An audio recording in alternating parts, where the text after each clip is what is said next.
Салому алейкум ва раҳматуллоҳи ва баракату бародарон. Ман Абдуғаффор Ҳусайнов, канали Тоҷдорон. Ба хоҳиши бисёр бародарон аз рӯи комментариҳо, муроҷиатҳо, саволҳо мо анализ кардем, баромадем як хулосае дар омадем ки як видео пешкаши шумо гардонем дар масъалаи рейду, проверка, выдворения, депортатсия ва дар кадом ҳолат будани мардуми тоҷик дар Россия. Ва самое главное ки бисёриҳо интерес доранд ин Америка рафтан, сумми калонкор кардан, $10,000, граница, Мексика, виза ва дигару дигар. Биёин якум дараҷа мо масъалаи рейд сухан мекунем бародаро, чунки алҳамдулиллоҳ 10 сол шуд дар Россия қарор дорем, зиндагӣ мекунем ва камака кам боша таҷрибаи зиндагӣ дорем. Нагзаронда тамошо кунем, чунки то што шумо дар интересия мумкин дар аввал, дар мобайн ё дар охири видео биёяд. Ва як чиз дигара ба қайд мегирам, ман ҳаракат мекунам оддӣ карда фаҳмонам, возможно ягон суханҳои кӯчагӣ мешавад, якдигар фаҳмӣ бошад бародаро. ҳодисае ки моҳи март шуд дар Москва бисёриётон прекрасно медонем. Ай пушти ин рейду проверкаҳо хела зиёд шуданд. Мардум дар азоб, депортатсия, выдворения, спецприём ва дигару дигар. Бисёр ҳолатҳо дар рейдҳо, дар автосервисҳо, автомойка, ресторан, чойхона, стройка ва дигару дигар. Мардум дар азоб ай дар ҳақиқатан. Хатогии майда кати депортатсия, выдворения кардесиян ё ки спецприём равон мекунанд баъд Тоҷикистон. Ва ҳодисае ки дар аэропорт шудестай. Шумораи бародарон хела зиёд шуданд ки дар аэропорт монданд чанд рӯзҳо даже. Алҳамдулиллоҳ хай чанд шахсиятҳоро сар додан дар ҳолате ки ягон хатогӣ надоштанд. Шахсиятҳое ки якум бор Москва омадеста буданд ё шахсиятҳое ки мисол чанд соло боз зиндагӣ мекунанд дар Москва, административный штраф надоштанд бародаро. Ва бародарое ки хатогӣ доштанд ва ёра депортатсия ва выдворение карданд. Аллоҳ мушкилои ҳамаона осон гардонад. Хоб, ман ҳаракат мекунам дар ду савол ҷавоб диҳам. Ду савол не, ман чӣ хел фаҳмонам. Як саволу як посил, да, як бародаре ки як чиз навистагӣ буд, ман ҳозир мефаҳмонам. Якум дараҷа савол бисёр меояд. Чӣ бояд кард? Чӣ кор кунем ва дар кадом ҳолат мардум қарор доранд? Дар ҳақиқатан мардум дар азобай такя мекунем ба Аллоҳ ва дуо мекунем ки Аллоҳ мушкилои ҳамаона осон гардонад. Чӣ бояд кард? Игнорировать кунем.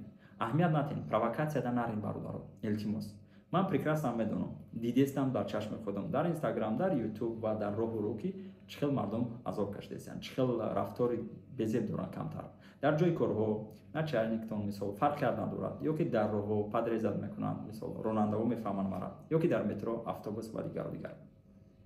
Ҳаракат кунем ближайши 1-2-3 моҳ то як пас шудани ҳамин корҳо игнорировать кунем, провокатсияда нарем бародаро, ҳама вақт босабр бошем бародаро. Дар кор нест. Ҳозир у вақт соат нест ки мо кати ва ё ҷанг кунем. Чӣ хеле ки мардуми мо хунш дар ҷӯшаи моро ҳам мехел будем. Ҳамисл мо як аст безеб нигоҳ кард накард мо уже сар мекунем. Чӣ смотриш?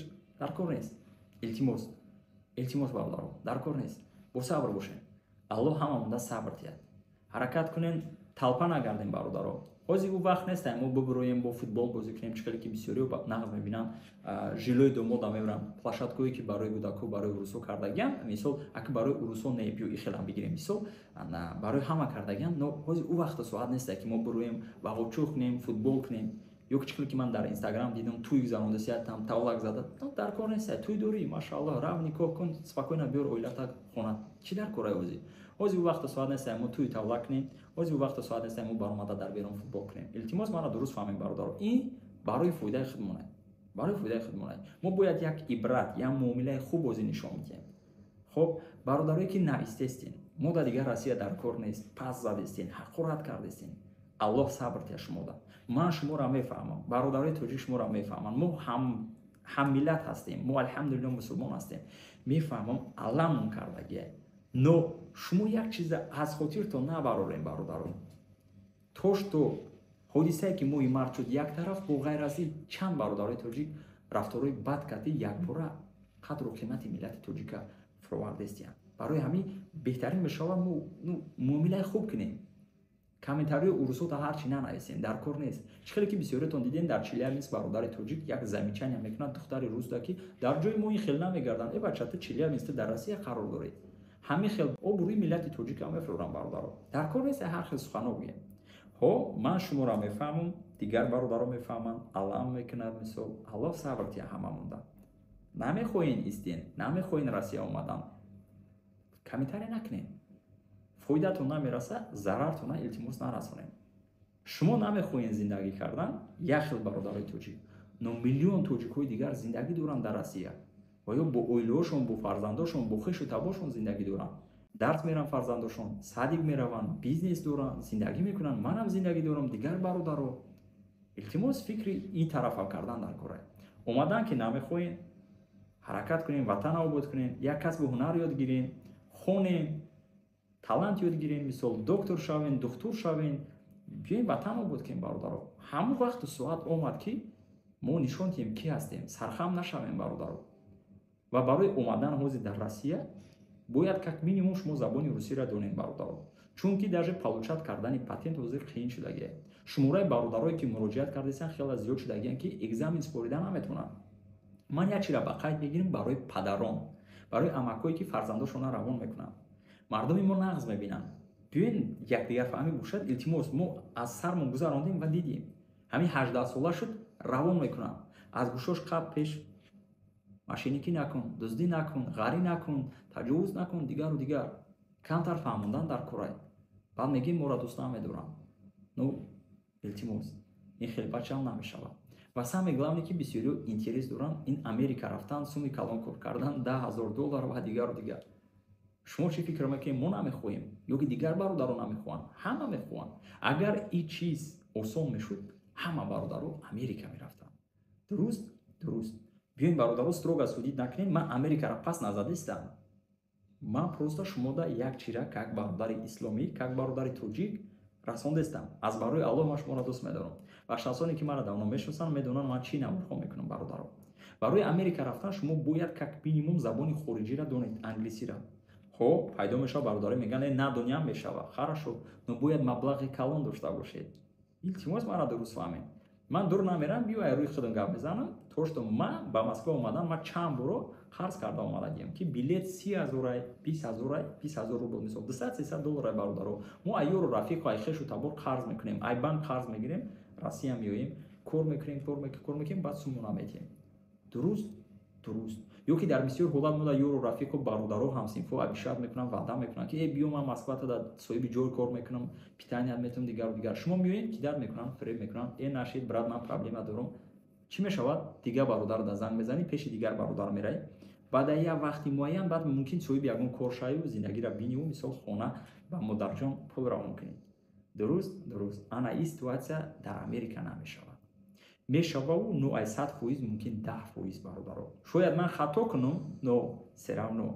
در اوج شماره برادرای تاجیک خود در حقیقت خیلی زیادن. نو برای امریکا رفتن باز میگم برادرها مبلغ کلان در کاره.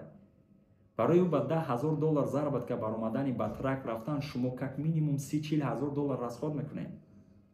یا که در емоция. ودیسایی که وزشی دیسته. علام داریم отношения безвременные دیدیم نهورماتی دیدیم میدویم در تلگرام و مثال در سایت که میبینیم سگ‌های شغلای بانام توجیک در باور میکنیم برای پول ویزا میگیم روان میکنیم بعد یا وقتی معین سلام علیکم کی در میکنن التماس حرکت کنین با دست گیرین خودتون برادرایی که در روسیه قرار دارین چقدر که من گفتم избегать کنین конфликтní situace رو حرکت کنین ignorировать کنین первое время من نمیگم شما بترسین نه نو جو دورده پاروگا دوره بخودشه ایگنوریت کنین اهمیت ندین معامله خوب کنین و برادرایی که در تاجیکستان قرار دارین میخواهید بیایید من شما میگم برای مسکو اومدن و ذکر کردن شما как минимум باید زبان روسیتون خوب باشد. اگر زبان روسیتون خوب نباشد شما از پاتین گرفتن نمیتونید. برادرها سرتیفیکات قین شدگی. اگر شما خوندن نتونید پاتین گرفتن نمیتونید.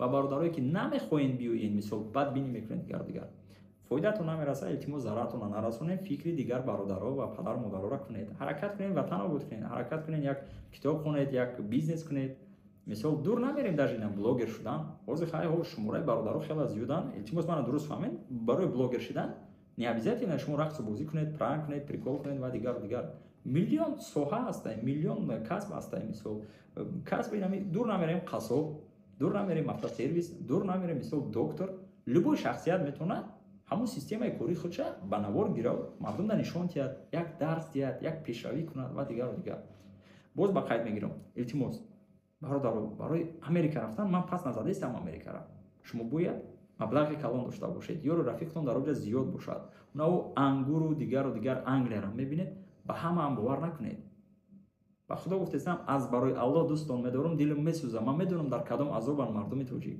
مثال در روسیه چقدر عذاب میکشیدن شما تصور کنید که وقتی که даже الحمدلله که успешно شد شما گرانیته مکزیک را گذاشتید روادو خیلی نمخه شد چیکار میکنید دالشی چی سیتواسیا میشود خب من інформация یعنی маълумот кам дорам дар ин мавзӯъ. ҳатман мо иншоалло кати якчанд бародарои тоҷики дар Америка зиндагӣ мекунанд, кор мекунанд, мо видео ба навор мегирем, дар YouTube тоҷдоронро мегзорем. Но имрӯза то што ман анализ кардам, баромадам, дидам, нестоит. ёфтен ёро рафиқ, пожалуйста, наёфтен. ҳаракат кунем дар ватан як кор, як касб, зиндагиро пеш барем. дар ҳамон ҷо мешавад. дар ҳамон ҷо алҳамдулиллаҳ хеле зиёдам бародарои тоҷикӣ ки мисол бизнесмен шудагиянд, миллионҳо кор мекунанд. Ризқа Аллоҳ дар ҳама ҷо метиҳад. Конечно, инҷа мисол возможност мешавад ин хел, дар уҷа дигар хел. Но данный момент ҳодисае ки дар Россия, дар Москва бародаро ближайши 2-3-4 моҳ ҳамин хел меравад. Рейду проверкаҳо ҳастанд, фанду фиреб аста, камтар бо чашми бад ба мо нигоҳ мекунад. Но чӣ кор кунем? Намешавад бигем бихезем бирем? Ну тоже намешавад бародаро. Барои чӣ ки ҳастанд шахсиятое ки ҳуже ризқу рӯзии зиндагиро датаво дар ин ҷо ёфтагиянд ки намехоҳанд Тоҷикистонда мисол давом киянд. Но аю сабабе ки не ки Тоҷикистон намехӯранд, не бародаро. Инҷа чанд касб доранд, чанд бизнес доранд, чанд связ доранд, хешу табору шиносоӣ, фарзанд, мактаб, садик, мисол зал ва дигару дигар. аз барои Аллоҳ дӯстон медорам бародаро, боз як бори дигар ягон камбудӣ бошад, нависед, иншоалло мо дар оянда ислоҳ мекунем. Ягон фикру ақидаи дигар доред, шумо ҳам нависед ба бародарон, иншоалло дарс мешавад бародаро. боқӣ дар паноҳи Аллоҳ бошед. Аллоҳ нигаҳбонтон. Ассалому алайкум.